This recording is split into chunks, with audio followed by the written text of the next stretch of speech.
Hello. Today I'm going to make an Egyptian dessert called basboosa. I'm showing the ingredients that we're going to be using to make the basboosa.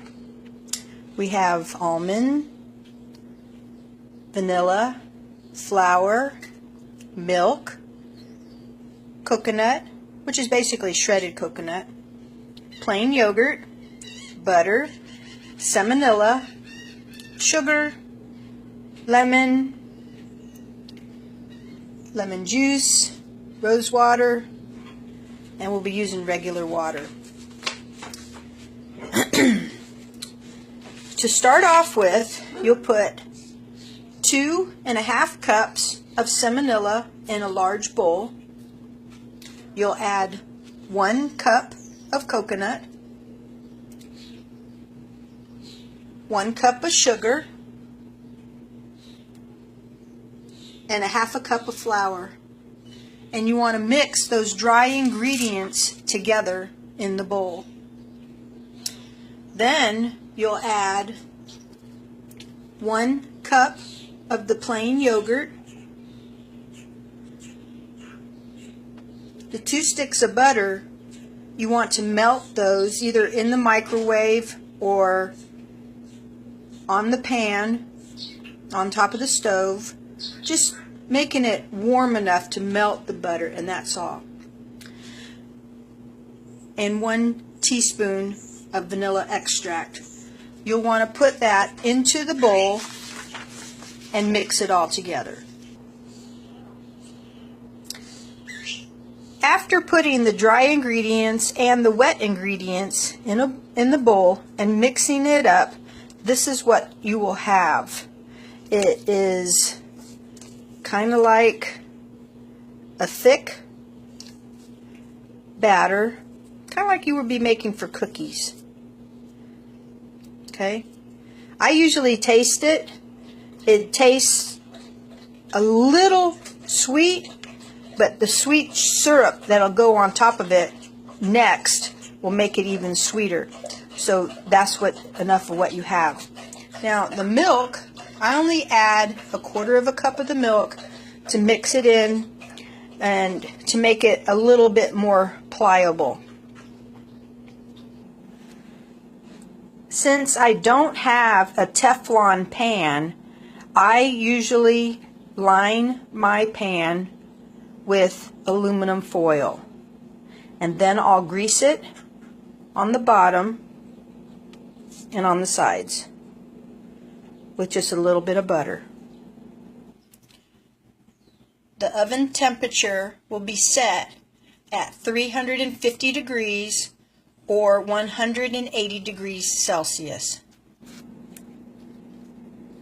This is how I put the butter in my pan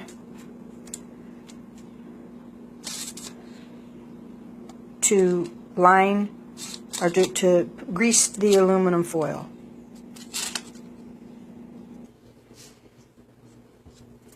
After putting the mixture in the pan, you want to flatten it so that it all comes out to be at the same height. I start by using a fork, and then I use my hands to smooth it out and make it all the same height. But since I'm holding the camera with my other hand, I can't show you that right now, so I'll show you that in just a second. After pressing the basboosa down with my hands, I'm going to cover it and let it sit for 30 minutes before cutting it into a diamond shape. In the meanwhile, I'm going to make the syrup. I have 1½ cups of sugar, and I'm going to add 1 cup of water into a saucepan and bring it to a boil. Remember to keep stirring as it's coming to a boil.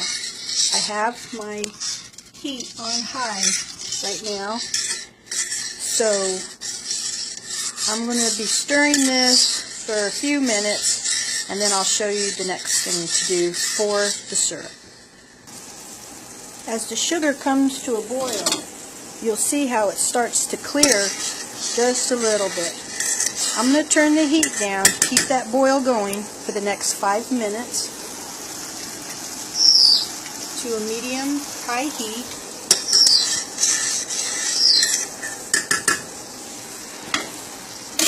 And in the meanwhile, I'm going to add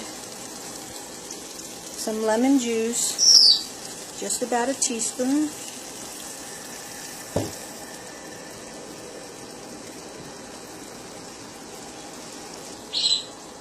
And rose water. You can get the rose water at most international stores. Just going to add a little bit because it goes a long way. Then stir it up. It smells really good. Stir it up for about 5 minutes. And then let it cool. And when you let it cool, it needs to be completely cool before you can pour it on top of the cake. But we haven't gotten that far yet. So we're going to keep stirring this and then let it cool. Back to the cake. The cake's been sitting for about half an hour now. So I'm going to show you what I do. Normally, we cut it into diamonds, but for this case I'm just going to cut them into squares. So divide your pan. I'm going to make a little bit larger ones. This is a 9x9 pan, and go ahead and cut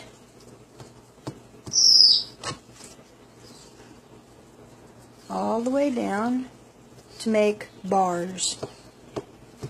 No, we have not cooked this yet.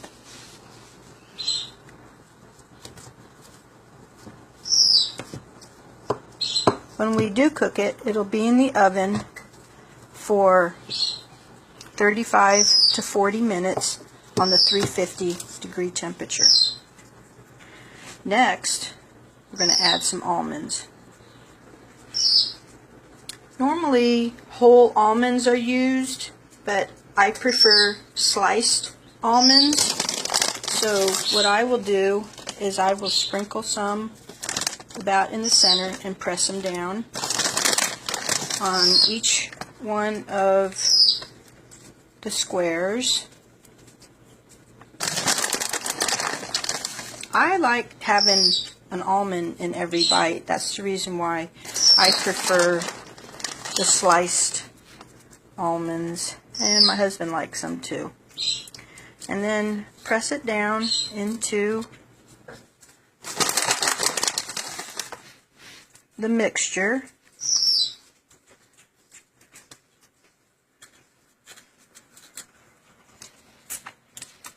This is so good. Oops. Okay, now we're going to stick it in the oven, and it's going to cook for 35 to 40 minutes. I may not be able to show. Here is the finished basboosa. Now the syrup that we had made has already cooled. See, it's kind of thick, not too thick. So the basboosa just came out of the oven. So what I'm going to do is I'm going to take this and pour it all over the top.